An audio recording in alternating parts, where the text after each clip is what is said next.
প্রিয় নীলফামারীবাসী ভাই ও বোনেরা, আসসালামু আলাইকুম। আসসালামু আলাইকুম। কেমন আছেন আপনারা?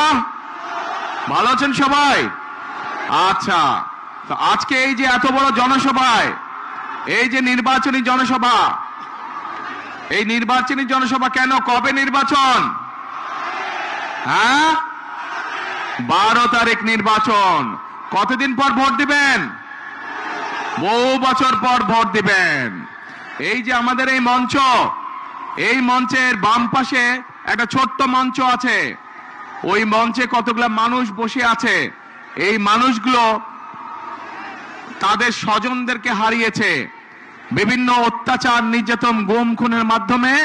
এই মানুষগুলো তাদের স্বজনদেরকে হারিয়েছে। কেন হারিয়েছে এই স্বজনদেরকে? কারণ এই স্বজনেরা এই যে বললেন 12 তারিখে ভোট দিবেন, আপনাদের এই ভোটের অধিকারকে ডাকাতি করে নিয়ে গেছিল এক দল। তাদের কাছ থেকে উদ্ধার করার জন্য বিএনপি সহ বহু দলের নেতাকর্মী, বহু সাধারণ মানুষ এই স্বৈরাচারের সময় জীবন দিয়েছে, অত্যাচার নির্যাতনের শিকার হয়েছে, কেস কাচারির শিকার হয়েছে। এই নীলফামারী এই এলাকা হচ্ছে সাক্ষী কিভাবে কতগুলো নিরীহ মানুষকে, যারা জনগণের জন্য, জনগণের ভোটের অধিকারের জন্য কথা বলেছিল, সেই মানুষগুলোকে রাতের অন্ধকারে মেরে ফেলা হয়েছে। এই এলাকার মানুষ সাক্ষী তার।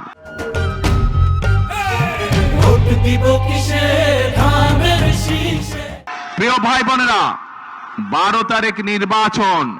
এই নির্বাচনে ইনশাল্লাহ বাংলাদেশের মানুষ তারা আবার ভোট দিবে, ভোট দিয়ে তাদের প্রতিনিধিকে নির্বাচিত করবে। কিন্তু শুধু ভোট দিলেই, একটু পিছিয়ে যান, কিন্তু শুধু ভোট দিলে চলবে না। আমাদেরকে এই নির্বাচনটাকে দেশ গঠনের নির্বাচন হিসেবে চিন্তা করতে হবে। দেশকে আমাদের গড়ে তুলতে হবে। কেন? কারণ এই দেশ যদি আমরা গড়ে তুলতে না পারি, তাহলে আমরা কোথায় যাব? আমাদের যাবার জায়গা আছে কোনো? আমাদের প্রথম ঠিকানা বাংলাদেশ, শেষ ঠিকানা বাংলাদেশ। এখন প্রিয় ভাই বোনেরা, এই এলাকার মানুষের কর্মসংস্থান দরকার। এই এলাকায় যে ইপিজেড আছে, আমরা এই ইপিজেডটাকে আরো বড় করতে চাই, আরো কলকারখানা এখানে তৈরি করতে চাই, যাতে এই এলাকার মানুষের কর্মসংস্থানের ব্যবস্থা হয়। প্রিয় ভাই বোনেরা, শুধু তাই নয়, আমাদের ছেলে মেয়েদেরকে, তাদেরকে আমরা ট্রেনিং দিতে চাই, এবং সেই জন্য এই এলাকায় আমরা বিভিন্ন প্রশিক্ষণ কেন্দ্র তৈরি করতে চাই, যেখানে এই এলাকার ছেলেমেয়েরা, নীলফামারী বলেন, সৈয়দপুর বলেন, কিশোরগঞ্জ বলেন, এলাকার ছেলেমেয়েরা ট্রেনিং, বিভিন্ন বিষয়ে ট্রেনিং গ্রহণ করবে এবং দক্ষ শ্রমিকে তারা পরিণত হবে, যাতে করে হয় তারা নিজেদের ব্যবসা বাণিজ্য তৈরি করতে পারে, অথবা বিদেশে চাকরি বাকরির ব্যবস্থা করতে পারে, চাকরি বাকরি যাতে সহজ হয়। এখন প্রিয় ভাই বোনেরা, শুধু তাই নয়, নিশ্চয়ই আপনারা শুনেছেন যে 12 তারিখের নির্বাচনে ইনশাল্লাহ বিএনপি সরকার গঠন করলে, ধানের শীষ জয়যুক্ত হলে, আমরা এই দেশের মা বোনদেরকে, এই দেশের গৃহিণীদেরকে আমরা অর্থনৈতিকভাবে স্বাবলম্বী করে তুলতে চাই। কিভাবে? আমরা প্রত্যেকটি নারীর কাছে, যেই ধর্মেরই হোক না, সকল ধর্মের, সে যদি বাংলাদেশের একজন মা হয়ে থাকে, সে যদি বাংলাদেশের একজন গৃহিণী হয়ে থাকে, আমরা তার কাছে ফ্যামিলি কার্ড পৌঁছে দিতে চাই। যেই ফ্যামিলি কার্ডের মাধ্যমে প্রত্যেকটি খেটে খাওয়া প্রত্যেকটি পরিবারের মা প্রতি মাসে সরকারের পক্ষ থেকে একটি সহযোগিতা পাবে। প্রিয় ভাই বোনেরা, আমরা কৃষকদের জন্য পরিকল্পনা গ্রহণ করেছি। এই এলাকাটা হচ্ছে কৃষি প্রধান একটি এলাকা। এলাকার বহু মানুষ কৃষির সাথে জড়িত, সেই জন্য বহু কৃষক ভাই আছে। এই কৃষকরা যদি ভালো থাকে, বাংলাদেশের মানুষ ভালো থাকবে, এবং কৃষকরা যাতে ভালো থাকে, তারা যাতে সহজে কৃষিজাত দ্রব্য, বীজ, সার, কীটনাশক ওষুধ তার প্রয়োজন মতন পেতে পারে, সেই জন্য আমরা কৃষক ভাইদেরকে কৃষি কার্ড পৌঁছে দিতে চাই, যার মাধ্যমে সে সহজেই কৃষি ঋণ পেতে পারবে, যার মাধ্যমে সে সহজেই তার প্রয়োজনে কীটনাশক ওষুধ, বীজ, সার সবকিছু পাবে। শুধু তাই নয় প্রিয় ভাই বোনেরা, আমরা সিদ্ধান্ত গ্রহণ করেছি 12 তারিখে আপনাদের ভোটে ইনশাআল্লাহ আল্লাহর রহমতে বিএনপি সরকার গঠন করলে আমরা সারা বাংলাদেশে, নীলফামারীতে অবশ্যই সারা বাংলাদেশে কৃষকদের 10,000 টাকা পর্যন্ত কৃষি লোন সুদ সহ আমরা মওকুফ করব ইনশাআল্লাহ। এখন প্রিয় ভাই বোনেরা, আমরা সিদ্ধান্ত গ্রহণ করেছি যে আমরা আমাদের এই সমাজে এক শ্রেণীর মানুষ আছে যাদের অবদান আমাদের জন্ম থেকে মৃত্যু পর্যন্ত। এই মানুষগুলো কারা? এই মানুষগুলো হচ্ছে আমাদের মসজিদ মাদ্রাসার ইমাম সাহেব, খতিব সাহেব, মুয়াজ্জিম সাহেব সহ অন্য ধর্মের যারা ধর্মগুরু আছেন, সেই মানুষগুলো যারা আমাদেরকে বিভিন্ন সময় আমাদের চলার পথে, জীবনে চলার পথে আমাদেরকে বিভিন্ন সময় ভালো ভালো পরামর্শ দেন। এই মানুষগুলো অনেকেই অনেক মানবতর জীবন যাপন করেন। ইনশাআল্লাহ বিএনপি সরকার গঠন করলে পরে 12 তারিখে ধানের শীষ বিজয় হলে পরে আমরা এইসব ধর্মীয় মানুষ যারা আছেন তাদেরকে আমরা সরকারের পক্ষ থেকে সম্মানের ব্যবস্থা করতে চাই, যাতে করে তারা একটি সম্মানজনক জীবন যাপন করতে পারেন।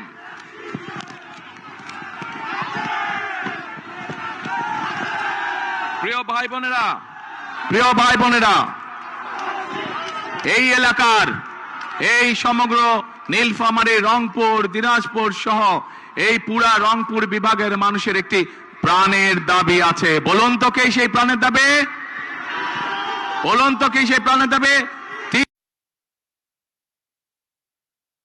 পরিকল্পনা। আপনাদের সকলের সামনে আমি বলে যেতে চাই যে 12 তারিখ বিএনপি সরকার গঠন করলে, আপনাদের ভোটে আল্লাহর রহমতে বিএনপি সরকার গঠন করলে আগামী বিএনপি সরকারের অন্যতম প্রধান কাজ হবে যত দ্রুত সম্ভব এই তিস্তা ব্যারেজ মহাপরিকল্পনার কাজ শুরু করা, যাতে করে এই এলাকা আবার সবুজ শাস্য শ্যামলা হয়ে উঠতে পারে। কিশোরগঞ্জ জেলা আছে, সৈয়দপুর জেলা আছে, এটি একটি শিল্প অঞ্চল। এই শিল্প অঞ্চলকে নীলফামারী বলুন, কিশোরগঞ্জ বলুন, সৈয়দপুর বলুন, অঞ্চল হিসাবে গড়ে তুলতে চাই। সেখানে রেল কারখানা সহ আরো যে শিল্প গঠন করা সম্ভব হয় আমরা সেই শিল্পগুলো গঠন করতে চাই। কারণ এই এলাকা মানুষ কৃষি নির্ভর, কিন্তু শুধু কৃষি নির্ভর না, এই এলাকার মানুষের সাথে কর্মসংস্থানের সমস্যা না হয়, সহজে যাতে কর্মসংস্থানের ব্যবস্থা করা যায়, সেই জন্য আমরা এই এলাকাকে আমরা শিল্প অঞ্চল হিসেবেও গড়ে তুলতে চাই। আগামী দিনে যাতে কেউ বলতে না পারে এই নীলফামারী অঞ্চল বলেন, কিশোরগঞ্জ জেলা বলেন, অথবা সৈয়দপুর বলেন, দিনাজপুর বলেন, অবহেলিত এলাকা, এই দুর্নাম আমরা ঘুচাতে চাই। এই এলাকায় স্কুল, কলেজ, রাস্তাঘাট আমরা তৈরি করতে চাই, যাতে মানুষের চলাফেরার জন্য সুবিধা হয়। মেডিকেল কলেজ তৈরি করতে চাই। আমরা সৈয়দপুর যে এয়ারপোর্ট আছে, এই এয়ারপোর্টটাকেও আমরা ধীরে ধীরে আন্তর্জাতিক এয়ারপোর্টে রূপান্তরিত করতে চাই, যাতে করে এই যে এখানে যে চাইনিজদের যে হাসপাতাল তৈরি হচ্ছে, এই হাসপাতালে দেশের থেকে, বিভিন্ন জায়গা থেকে, বিদেশ থেকে রোগী আসবে, যাতে মানুষ সহজে ব্যবসা বাণিজ্য, চিকিৎসার জন্য এখানে আসতে পারে। সেই জন্য সৈয়দপুর এয়ারপোর্টকে ইনশাআল্লাহ আমরা ধীরে ধীরে আন্তর্জাতিক এয়ারপোর্টে রূপান্তরিত করতে চাই। এখন প্রিয় ভাই বোনেরা, আমরা খেয়াল করছি যে এই এলাকার মানুষ যাতে সহজে ভোট দিতে না পারে, একটি দলকে আমরা খেয়াল করছি আমাদের সমাজের বিভিন্ন মানুষকে গিয়ে তারা ভয় দেখাচ্ছে। পেয়েছেন এই খবর আপনারা? বিভ্রান্ত করার চেষ্টা করছে, তারা ভয় দেখানোর চেষ্টা করছে।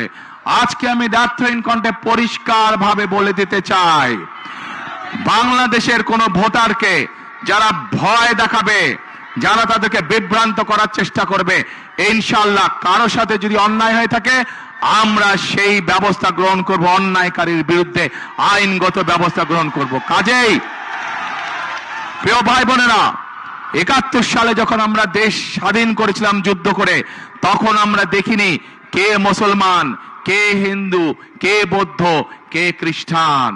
আমরা কোন ধর্ম দেখিনি, আমরা দেশ স্বাধীন করার জন্য যুদ্ধে ঝাঁপিয়ে পড়েছিলাম। ঠিক একইভাবে 2024 সালের ছাত্র জনতার গণ অভ্যুত্থানের সময় জনতার গণ অভ্যুত্থানের সময় আমরা দেখিনি কে মুসলমান, কে হিন্দু, কে বৌদ্ধ, কে খ্রিস্টান।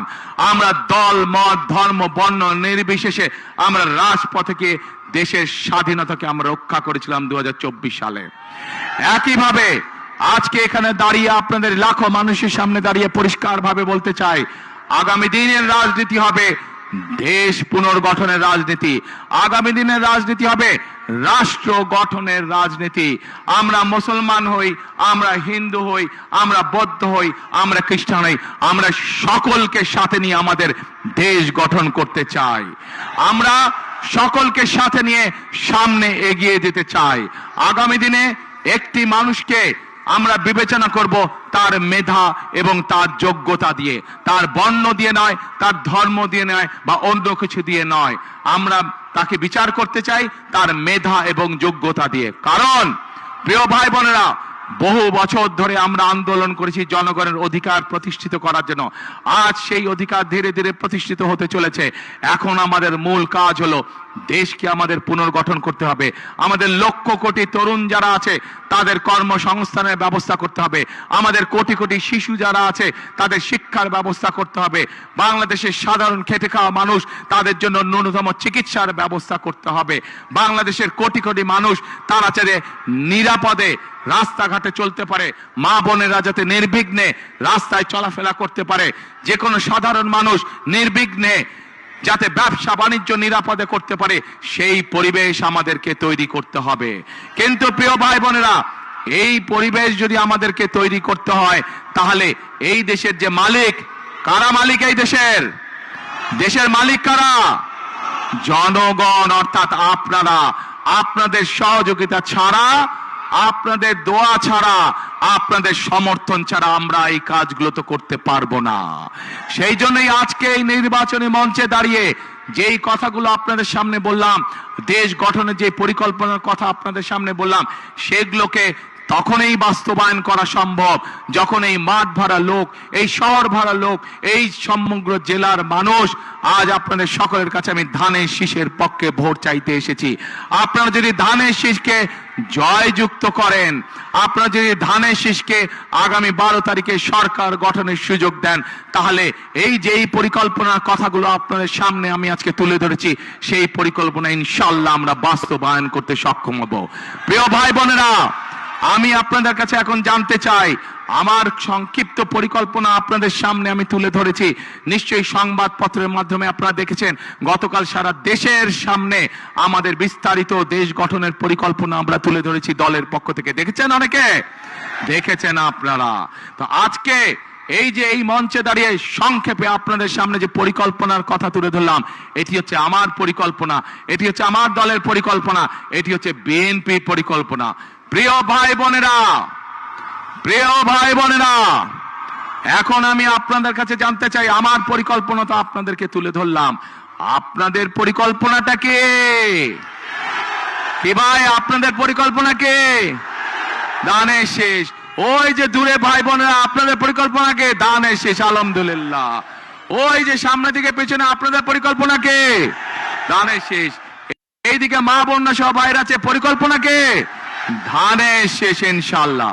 প্রিয় ভাই বোনেরা, নিশ্চয়ই অনেকের মনে আছে যে এর আগে যখন আমি দেশে ছিলাম, বিদেশ চলে যেতে যখন বাধ্য হয়েছিলাম, এই সময় শীতের সময় আমি এসেছি। শীতের সময় দুস্থ মানুষের মধ্যে আমি, দুস্থ অসহায় নারীদের মাঝে আমরা কম্বল, গরম কাপড় বিতরণ করেছিলাম। তারপরে বহু বছর আসার সুযোগ পাইনি। আজকে আল্লাহর রহমতে আলহামদুলিল্লাহ বহু বছর পরে আবার নীলফামারীর মাটিতে আপনাদের সামনে উপস্থিত হতে পেরেছি। আজ আপনাদের সামনে উপস্থিত হয়েছি দেশ গঠনের পরিকল্পনা নিয়ে। আজ আপনাদের সামনে উপস্থিত হয়েছি দেশ গঠনের শপথ নিয়ে। আজ আপনাদের সাথে উপস্থিত হয়েছি কাঁধে কাঁধ মিলিয়ে আমাদের এই প্রিয় মাতৃভূমি বাংলাদেশকে গড়ে তোলার জন্য। প্রিয় ভাই বোনেরা, আজকে আমাদেরকে সতর্ক থাকতে হবে। সতর্ক এই জন্য থাকতে হবে, গত 1 যুগেরও বেশি সময় ধরে যেভাবে বাংলাদেশের মানুষের কথা বলার অধিকারকে কেড়ে নেওয়া হয়েছিল, বাংলাদেশের মানুষের ভোটের অধিকারকে যারা কেড়ে নিয়েছিল, তারা তো দেশ থেকে ছেড়ে পালিয়ে গিয়েছে। কিন্তু তাদেরই এক সহযাত্রী, তারা দেশে রয়ে গিয়েছে। বিভিন্ন সময় তারা দেশ স্বাধীনের পর থেকে, দেশ স্বাধীনের আগে থেকে বিভিন্ন সময় তারা বিভিন্ন রূপ ধারণ করেছে। এই রূপ ধারণকারী, বহু রূপ ধারণকারী তারা আজকে বিভিন্ন জায়গায় বিভিন্ন ষড়যন্ত্রে লিপ্ত হয়েছে। কারণ তারা বুঝে গিয়েছে সারা বাংলাদেশের মানুষ ধানের শীষের পক্ষে রায় দেওয়ার সিদ্ধান্ত নিয়েছে। সেই জন্যই তারা বিভিন্ন ষড়যন্ত্রে লিপ্ত হয়েছে। পত্রিকার পাতায়, বিভিন্ন সংবাদ মাধ্যমে আমরা দেখেছি তারা মা বোনদেরকে গিয়ে বিভ্রান্ত করছে, তাদের এনআই কার্ড নাম্বার নিচ্ছে, তাদের বিকাশ নাম্বার নিচ্ছে, ভিন্ন ধর্মের মানুষ যারা আছেন তাদেরকে গিয়ে বিভিন্নভাবে হুমকি ধমকি দিচ্ছে। পরিষ্কার ভাবে বলে দিতে চাই, একটু আগে যেভাবে বলেছি 71 সালে আমরা সকল ভাই বোন, সকল ধর্মের ভাই বোনেরা ঐক্যবদ্ধ থেকে দেশকে স্বাধীন করেছি। 2024 সালের গণ অভ্যুত্থানে আমরা সকল ধর্মের ভাই বোনেরা ঐক্যবদ্ধ থেকে স্বাধীনতাকে রক্ষা করেছি। ইনশাআল্লাহ আমরা সকল ধর্মের ভাই বোনেরা ঐক্যবদ্ধ ভাবে এই 12 তারিখের নির্বাচনে যারা ষড়যন্ত্র করবে তাদেরকে আমরা দাঁত ভাঙা জবাব দেব ইনশাআল্লাহ। প্রিয় ভাই বোনেরা, সামনে লক্ষ্য, সামনে উদ্দেশ্য একটাই। আজ এখানে দাঁড়িয়ে হয়তো আপনাদের সামনে আমি রাজনৈতিক প্রতিপক্ষ সম্পর্কে অনেক কথা বলতে পারতাম, কিন্তু ওইসব কথা বললে কি জনগণের কোনো উপকার হতো? মানুষের উপকার হতো? মানুষ জানতে চায়, মানুষ জানতে চায় যে কোন রাজনৈতিক দল তাদের জন্য কি করবে, দেশ গঠনে কি কাজ করবে, মানুষের জীবন যাত্রা পরিবর্তনের জন্য কি কাজ করবে, মানুষ এটাই জানতে চায়। আজ একমাত্র বিএনপি একমাত্র দল যারা পরিষ্কার ভাবে দেশের মানুষের সামনে তুলে ধরতে সক্ষম হয়েছে যে বিএনপি মা বোনদের জন্য, নারীদের জন্য কি করবে, বিএনপি কৃষকদের জন্য কি করবে, বিএনপি তরুণ যুবকদের জন্য কি করবে, তরুণদের জন্য কি করবে, বিএনপি আগামী দিনের ভবিষ্যৎ শিশুদের শিক্ষা ব্যবস্থা কি করবে, বিএনপি এই দেশের মানুষের স্বাস্থ্য ব্যবস্থা সম্পর্কে কি করবে, সকল পরিকল্পনা বিএনপি জাতির সামনে উপস্থাপন করেছে। প্রিয় ভাই বোনেরা, আজ কাজ একটাই, আমাদেরকে দেশ গঠনের কাজে মনোনিবেশ করতে হবে, আমাদেরকে দেশ গঠনের কাজে শপথ গ্রহণ করতে হবে। আজকের এই জনসভা আমাদের দেশ গঠনের শপথ হোক, আজকের এই জনসভা আমাদের আগামী দিনের দেশ গঠনের প্রতিজ্ঞা হোক। আছেন নাকি আপনারা আমার সাথে? দেশ গঠনে কারা কারা আছেন আমার সাথে? হাত তুলেন দেখি। আগামী দিনে দেশ গঠনে কারা কারা আছেন? আলহামদুলিল্লাহ, আলহামদুলিল্লাহ, আলহামদুলিল্লাহ। প্রিয় ভাই বোনেরা, আসুন বিশ্ববিদ্যালয় সহ যেই কথাগুলো বলেছে ইনশাআল্লাহ পর্যায়ক্রমিক ভাবে আমরা বাস্তবায়ন করব। তার আগে বাংলাদেশের প্রিয় জনগণ, প্রিয় ভাই বোন, আপনাদেরকে আপনাদের পরিকল্পনা বাস্তবায়ন করতে হবে। অর্থাৎ 12 তারিখে কোথায় সিল দিবেন? ধানের শীষে সিল দিবেন। এই দেশের উন্নয়নের অগ্রযাত্রাকে আমরা সকলের সামনে দিকে নিয়ে যাব ইনশাআল্লাহ। প্রিয় ভাই বোনেরা, আমার করে একটি কথা, যেই কথাটি শহীদ রাষ্ট্রপতি জিয়াউর রহমান পছন্দ করতেন, যেই কথাটি দেশনেত্রী বেগম খালেদা জিয়া পছন্দ করতেন, আমিও ব্যক্তিগতভাবে তাদের সন্তান হিসাবে সেই কথাটি পছন্দ করি। কি সেই কথাটি? করব কাজ। কি ভাই? করব কাজ, গর্ব দেশ সবার আগে। হলো না, হলো না, হলো না, আরো জোরে হতে হবে। করব কাজ সবার আগে, বাংলাদেশ। প্রিয় ভাই বোনেরা, আসুন 12 তারিখে আমরা এই দেশ গঠনের কাজ দেই, এবং এই দেশ গঠনের জন্য যাদের হাতে আমরা ঝান্ডা তুলে দিয়েছি সেই মানুষগুলো আজ আমার দুই পাশে দাঁড়িয়েছে। আপনারা চিনেন তাদেরকে? এই মানুষগুলোকে আপনারা 12 তারিখ পর্যন্ত দেখে রাখবেন। 12 তারিখের পরে এই মানুষগুলোর দায়িত্ব হবে আপনাদের সাথে থাকা, এলাকার উন্নয়ন করা, আপনাদের উন্নয়ন করা, আপনাদের বিপদে আপদে পাশে থাকা। 12 তারিখে এদেরকে জয়যুক্ত করে আনবেন ইনশাআল্লাহ, এবং 12 তারিখ থেকে পরবর্তী 5 বছর পর্যন্ত এরা প্রত্যেকটা মানুষ সার্বক্ষণিক জনগণের সেবার কার্যে রত থাকবে ইনশাআল্লাহ। আজ এখানে আমাদের সাথে 3 জন দানের শীষ আছে, এবং আমাদের এক ভাই খেজুর গাছ এখানে আছেন, উনিও আন্দোলন সংগ্রামে আমাদের সাথে ছিলেন। কাজেই আমাদের দায়িত্ব হচ্ছে, একটু আগে যেমন বলেছি, দল মত ধর্ম বর্ণ নির্বিশেষে আমরা একসাথে দেশ গড়ব। সেদিন কিন্তু আমি চাই আপনাদেরকে খাল খননে আমার পাশে থাকবে ইনশাআল্লাহ। আসুন আমরা আল্লাহর কাছে দোয়া করি যাতে আল্লাহ আমাদেরকে যে সকল পরিকল্পনা আমরা এলাকার জন্য, দেশের জন্য, মানুষের জন্য গ্রহণ করেছি, সেই সকল পরিকল্পনা যাতে আল্লাহ তাআলা আমাদেরকে বাস্তবায়ন করার সুযোগ দেন। আল্লাহ হাফেজ। বাংলাদেশ জিন্দাবাদ, বাংলাদেশ জাতীয়তাবাদী জিন্দাবাদ। শেষের কথা আবার, করব কাজ গর্ব দেশ, সবার আগে বাংলাদেশ। আসসালামু আলাইকুম।